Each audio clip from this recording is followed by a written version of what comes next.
আব্দুল্লাহ একসময় ভালো শিক্ষার্থী ছিল, কিন্তু অভাবের তাড়নায় এখন সে পকেট মেরে দিন যাপন করে।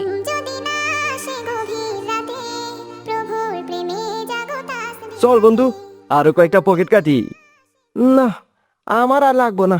বেশি লোভ করলে ধরা পইরা যাইতে পারি। মাত্র তো কয়েকটা হইল। না রে, তুই বাড়ি যা, আমিও যাই। আম্মাই একা আছে বাড়িতে। আচ্ছা বন্ধু, কালকে আবার দেখা হইব। আচ্ছা আচ্ছা।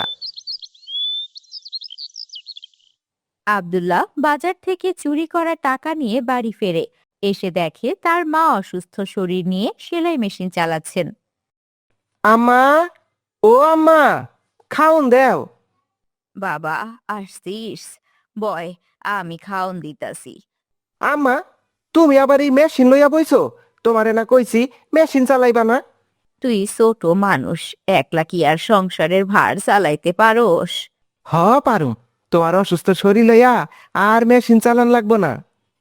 বড় বোনের বিয়া দিলি এই ছোট বয়সে, সেই ধার দেনা মেটাইতে কি অবস্থা করছস তোর শরীরের?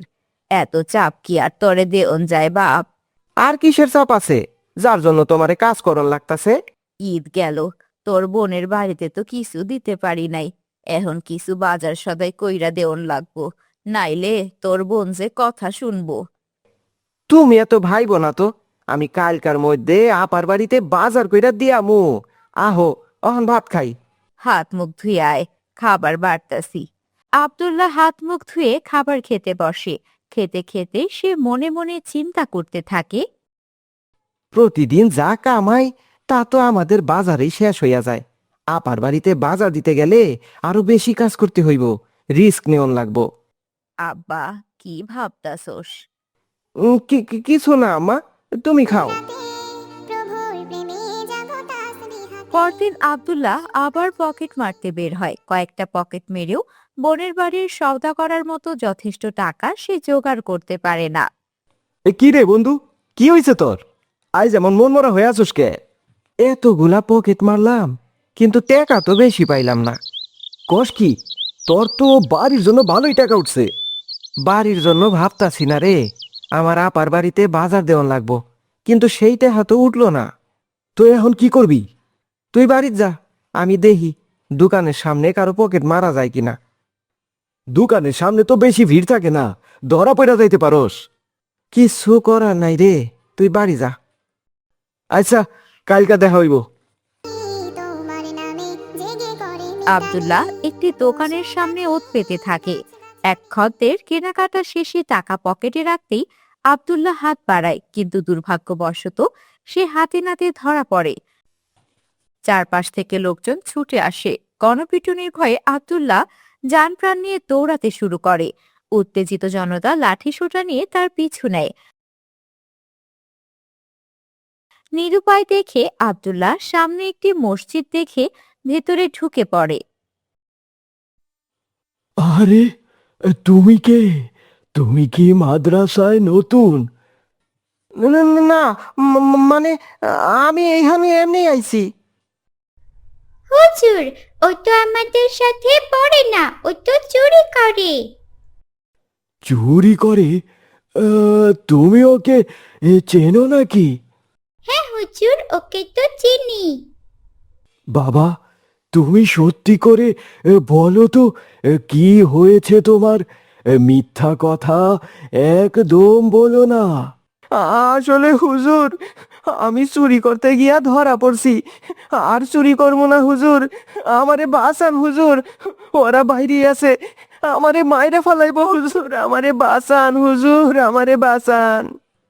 আচ্ছা আচ্ছা, তুমি বসো, আমি দেখছি। ইমাম সাহেব ক্ষিপ্ত জনতাকে শান্ত করতে মসজিদের বাইরে যান। গিয়ে দেখেন সেখানে অনেক লোক জড়ো হয়েছে। ইমাম সাহেব, এই বাচ্চাটারে দেখছেন কালো কইরা? তার সাথে তোমাদের কি কাজ? ওই বাচ্চাটা একটা চোর। ওরে দেখা থাকে আমার হাতে তুইলা দেন, মাইরা একদম শেষ কইরা ফালাই। সে চোর হলে তোমরাও তো খুনি।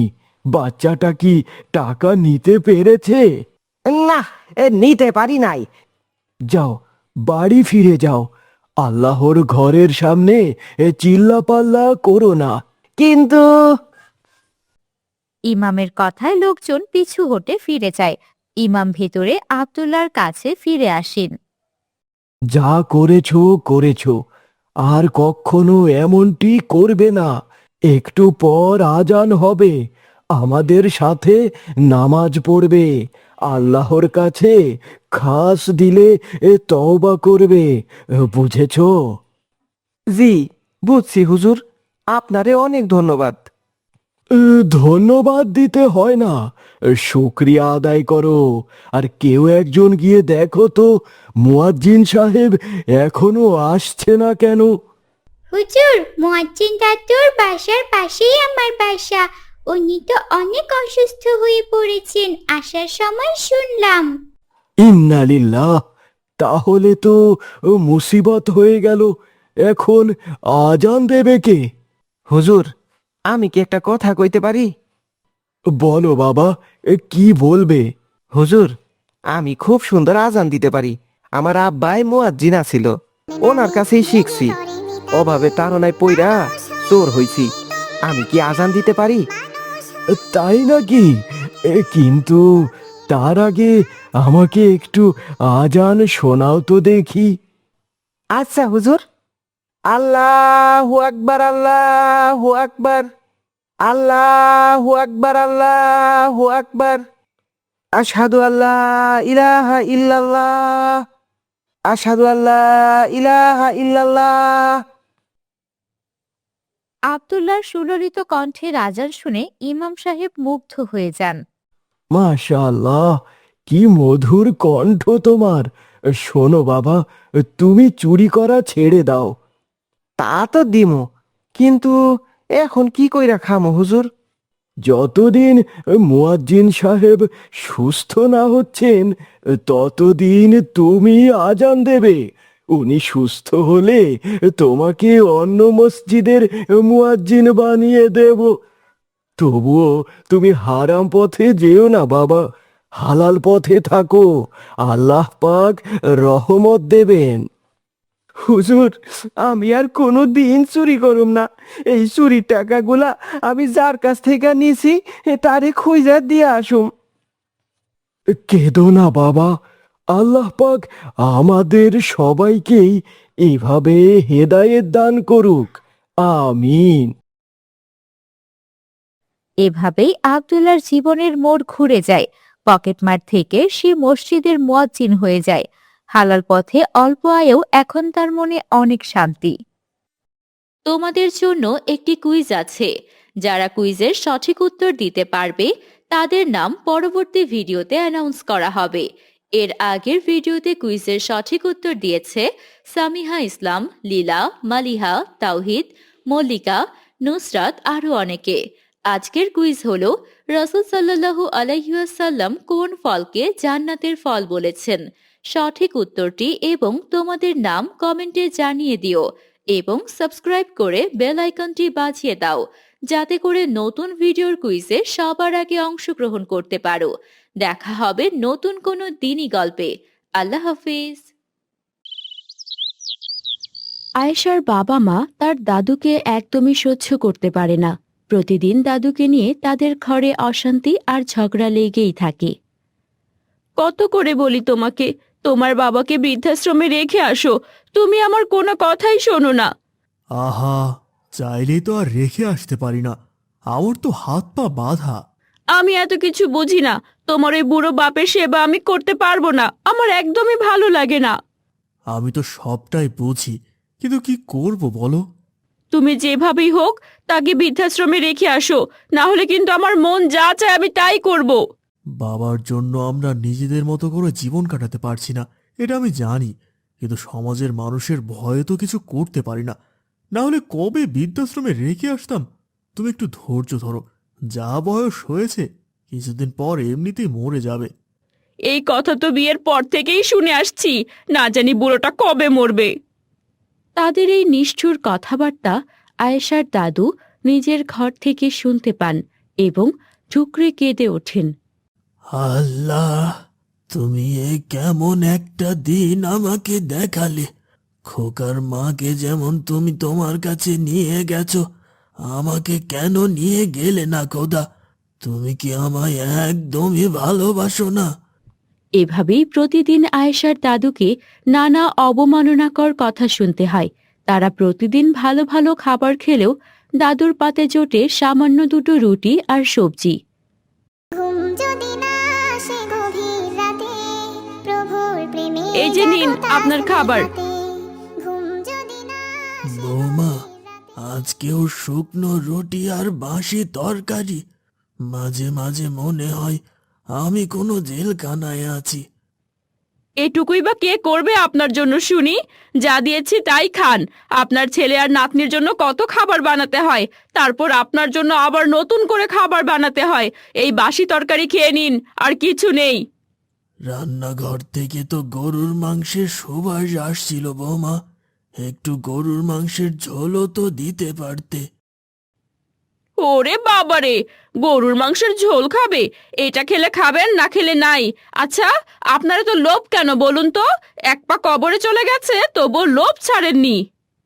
কি বলছো এসব বৌমা? আমি তো শুধু একটু ঝোলই খেতে চেয়েছিলাম। এখানে শুকনো রুটি আর বাসি তরকারি ছাড়া কিছুই পাবেন না। যদি অন্য কোথাও ভালো কিছু পান তবে সেখানে চলে যান। আপনি চলে গেলেই আমরা বাঁচি। নিজের ছেলের বউয়ের মুখে এমন নির্মম কথা শুনে আয়েশার দাদু ভীষণ কষ্ট পান। নিরুপায় বৃদ্ধ মানুষটি শেষ পর্যন্ত জায়নামাজে বসে আল্লাহর কাছে নিজের সব অভিযোগ ঠেলে দেন। আল্লাহ গো, তুমি কেন আমার সাথে এমন করছো? আমি কি এমন অপরাধ করেছি তোমার কাছে? ও আল্লাহ, আমাকে তুমি কি ভালোবাসো না? ভালোবাসলে তো তুমি আমার সাথে এমন করতে না। এভাবেই আয়েশার দাদু প্রতিদিন চোখের পানিতে নীরবে আল্লাহর কাছে অভিযোগ করেন। জাগো তাসবিহাতে, পশু পাখি গাছ গাছালি তোমার নামে আর কি কি লিস্টে লিখবো বলো তো? পশু পাখি। ছোলা বুট লিখেছ? বেসন নিবে আর খেজুর নিবে। আমার জন্য চকলেট নিও বাবা। রোজার মাসে তুই চকলেট খাবি কখন? আমি সেহরিতে চকলেট খাবো। না না দাদু ভাই, চকলেট খেলে দাঁতে পোকা হবে। চকলেট না খেয়ে অন্য কিছু খেও। হ্যাঁ, চকলেট আনতে পারবো না, বেশি চকলেট খাওয়া ভালো না। খোকা, আমার জন্য একটা রুয়াবজার বোতল আনবি? একদিন আজগরদের বাড়িতে খেয়েছিলাম, খুব ভালো লেগেছিল। একটা আনিস আমার জন্য। এ, রুয়াবজার শরবত খাবেন? মানুষ ইফতারের জন্য পানি পায় না, আর আপনি খাবেন রুয়াবজার শরবত? আব্বা, আমার তো এখন বেশি টাকা নেই, রুয়াবজা কিনলে অনেক খরচ হয়ে যাবে। আপনি বরং পানি দিয়ে ইফতার করে নিন। আরে, এত কাহিনী কেন শোনাতে যাচ্ছ? বলে দিলেই তো হয় এসব দিতে পারবে না। আর উনি কি বোঝেন না যে আমরা সবাই ওনার উপর অতিষ্ঠ হয়ে পড়েছি? এইসব কি বলছো মা? আমি তো দাদুর উপর অতিষ্ঠ হইনি। এই তুই চুপ কর, বড়দের মাঝে কথা বলিস কেন? যা ঘরে যা। আর বাবা, আপনিও আপনার ঘরে যান। এত খাই খাই স্বভাব বাদ দিন। খরচ করা দেখলে এটা খাবো, ওটা খাবো, সেটা খাবো। ছেলের বউয়ের কাছে নির্মমভাবে অপমানিত হয়ে আয়েশার দাদু নিজের ঘরে এসে অঝরে কাঁদতে শুরু করেন। আল্লাহ, আল্লাহ গো, আমি বুঝেছি এত কষ্ট আর এত যন্ত্রণা তুমি আমাকে কেন দিচ্ছ। তুমি আমাকে একটুও ভালোবাসো না। আমি দিন রাত তোমার ইবাদত করি, তারপরও কেন তুমি আমাকে এত কষ্ট দিচ্ছ? ঠিক সেই সময় আয়েশা দাদুর ঘরে ঢোকে এবং দাদুর আক্ষেপের সব কথা শুনে ফেলে। দাদু, তুমি এভাবে কাঁদছো কেন? বোন রে, আমার জীবনে কি কষ্টের কোনো কমতি আছে রে? মায়ের কথায় তুমি অনেক কষ্ট পেয়েছো, তাই না দাদু? পাবেই তো, আমি হলে আমিও কষ্ট পেতাম। তোর মায়ের কোনো দোষ নেই রে, সব দোষ আমার। আমার নিজের দোষের জন্যই হয়তো আল্লাহ আমাকে এই শাস্তি দিচ্ছেন। এমন কথা বলো না দাদু, আল্লাহ সবাইকে ভালোবাসেন। না রে, আল্লাহ আমায় ভালোবাসেন না। ভালোবাসলে কি আর এত দুঃখ কষ্ট আমার জীবনে দিতেন? আমাকে কত কষ্ট সইতে হচ্ছে। এটা ভুল কথা দাদু। আল্লাহ যাদের ভালোবাসেন তাদেরই দুঃখ কষ্ট দেন, যাতে করে এই দুঃখ কষ্টের মাধ্যমে তাদের গুনাহগুলো মুছে যায়। তার মানে তুই বলছিস আমার এই দুঃখ কষ্টগুলো যত বাড়বে তত আমার গুনাহ মাফ হয়ে যাবে? হ্যাঁ দাদু, আমাদের হুজুর তো আমাদের তাই বলেছিলেন। আলহামদুলিল্লাহ, আলহামদুলিল্লাহ। তাহলে তো আমি চাইবো আমার জীবনে আরো দুঃখ কষ্ট আসুক। দুনিয়াতেই আমার সব গুনাহ মুছে গেলে আমি তো আখিরাতে জান্নাত পাবো। এই তো বুঝেছো, তাহলে এখন বুঝলে তো আল্লাহর ভালোবাসা কাকে বলে। হ্যাঁ, বুঝেছি রে। যাদের জীবনে অনেক দুঃখ কষ্ট তাদেরকেই আল্লাহ বেশি ভালোবাসেন। দুঃখের পরিমাণ যত বেশি আল্লাহর ভালোবাসাও তত বেশি। আল্লাহ তোমার জীবনের সকল গুনাহ মুছে দিক, আমিন। সুম্মা আমিন। এরপর আয়েশার দাদু প্রতিদিন মোনাজাতে আল্লাহর ভালোবাসার শুকরিয়া আদায় করতে থাকে এবং একদিন নামাজরত অবস্থায় আয়েশার দাদু ইন্তেকাল করেন।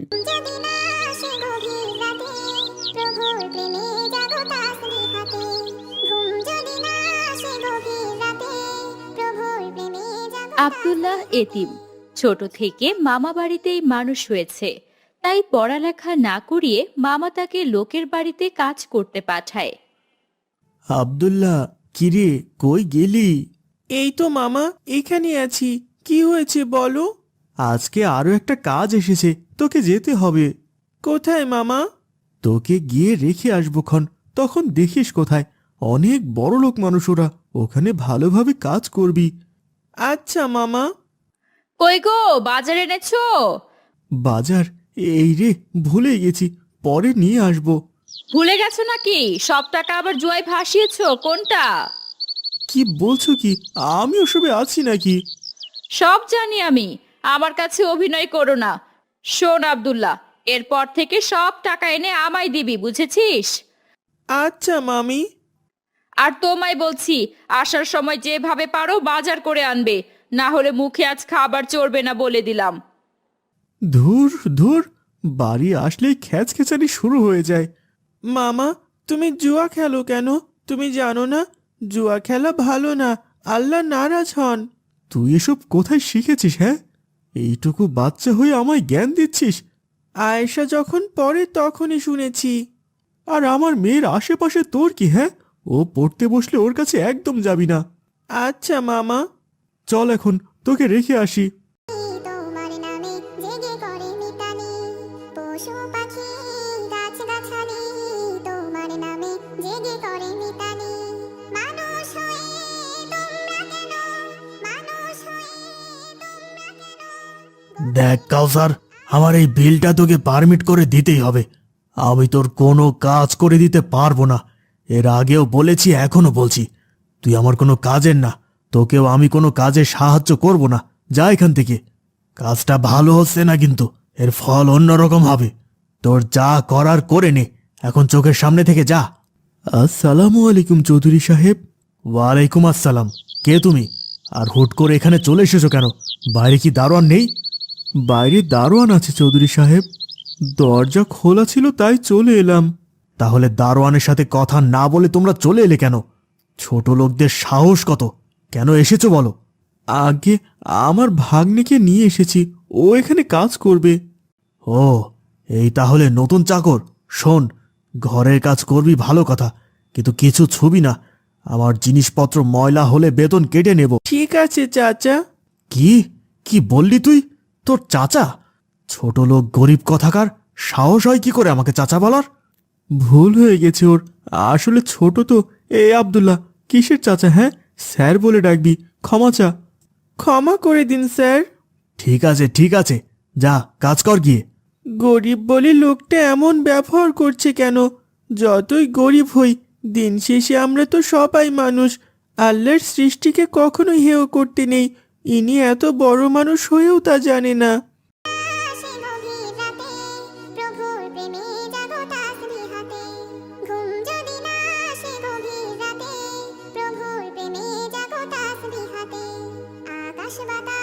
জাদুবুড়ি, বাড়ি আসো। কে রে? কে এসেছি সেদিকে আয়। জাদুবুড়ি, আমি কাশেম। কি হয়েছে? কি সমস্যা তোর? খুলে বল। তোমায় আর নতুন করে কি বলবো? আমার বন্ধু কাউসার, ওর ব্যবসায় আমি শুরু থেকে সাহায্য করলাম, সব দেখাশোনা করলাম। আমার জন্যই ও এখন এত সম্পদের মালিক, আর আজ ও কিনা আমার কাজ করে দিতে যাচ্ছে না।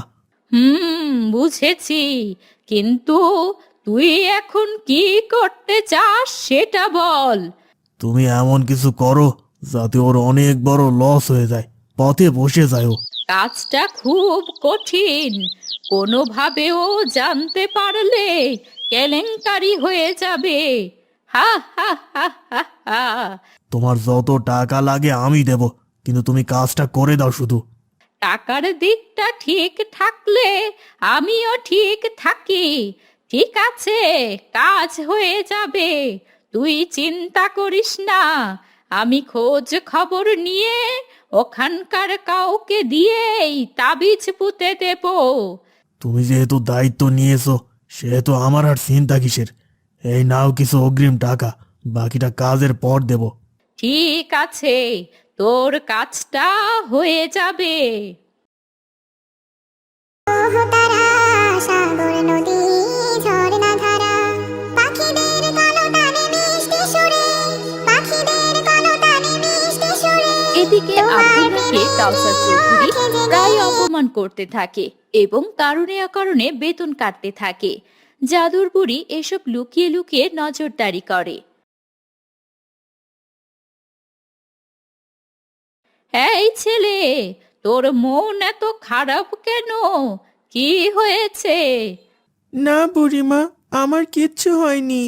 হা হা হা, আমাকে না বললেও আমি সব জানি।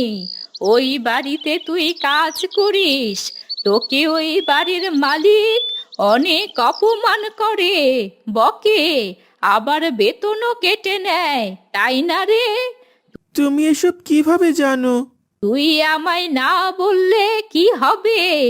আমি সব জানি।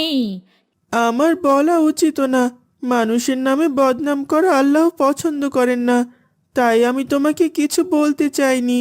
কিন্তু তোর মালিক তো তোর সাথে খুব অন্যায় করে। হ্যাঁ, তা করে। আমার একটা কাজ করে দে, তাহলে দেখবি তোর মালিক আর তোর সাথে খারাপ ব্যবহার করবে না। কি এমন কাজ যা করলে আমার মালিক আমার সাথে ভালো ব্যবহার করবে? বলছি বলছি, সব বলছি। এই যে দেখ, এখানে দুইটা তাবিজ আছে। এখানকার একটা তাবিজ তোর মালিকের বালিশের ভেতরে রাখবি, আর একটা বাড়ির সামনে পুঁতে দিবি, তাহলেই কাজ হয়ে যাবে। তুমি কি জাদু করবে নাকি? হ্যাঁ, জাদু করব। জাদু করলেই তোর ইচ্ছে পূরণ হবে। ইচ্ছা? এটা তো আমার ইচ্ছা না। জাদু করা কুফুরি, যারা কুফুরি করে তারা কাফির, আর কাফিররা জান্নাতে যেতে পারবে না। আহ, এসব কথা ছাড়, যা বলছি তাই কর। না, আমি এসব কুফুরি কাজ করতে পারবো না। তুই এই কাজ করলে তোকে অনেক টাকা দেব। লাগবে না আমার টাকা, আমি আল্লাহকে ভয় করি, আল্লাহ সব দেখছেন। এত পটর পটর করিস না, যা বলছি তাই কর। আমি করব না, আমি এক্ষুনি গিয়ে মালিককে সব বলে দিচ্ছি। এই এই, শোন শোন, একদম এসব করতে যাবি না। তুমি তার ক্ষতি করবে আর আমি তাকে গিয়ে সতর্ক করব না? আমি তার কোনো ক্ষতি করব না, কথা দিচ্ছি তোকে। তাহলে তাবিজ দুটো এখানে নষ্ট করো। হ্যাঁ হ্যাঁ, করছি। আমার চোখের সামনেই নষ্ট করতে হবে। বুড়ি আব্দুল্লাহর সামনে তাবিজ দুইটা নষ্ট করে এবং সেখান থেকে চলে যায়। ঘুম যদি না আসে গভীর রাতে, প্রভুর প্রেমে জাগো তাসবিহাতে। ঘুম যদি না আসে গভীর জাদুবুড়ি, এ কি শুনছি? তুমি এতগুলো টাকা নিলে আর আমার কাজটা করে দিলে না। কে বলেছে কাজ করে দেব না? কাজ হবে, সব কাজ হবে, কিন্তু তার আগে আর একটা কাজ করতে হবে। আর একটা কোন কাজ? ওই বাড়ির চাকর ছেলেটাকে আগে সরাতে হবে। ও থাকতে কখনোই তোর মনোবাসনা পূর্ণ হবে না। তুমি যা পারো করো, আমার কাজ হওয়া চাই ব্যাস। খুব মালিক ভক্ত হয়েছিস, তাই না রে ছোকরা? দাঁড়া, এবার তোর মজা দেখাবো। জাদুর বুড়ির জাদুর খেলা এবার হবে শুরু। হা হা হা হা হা হা।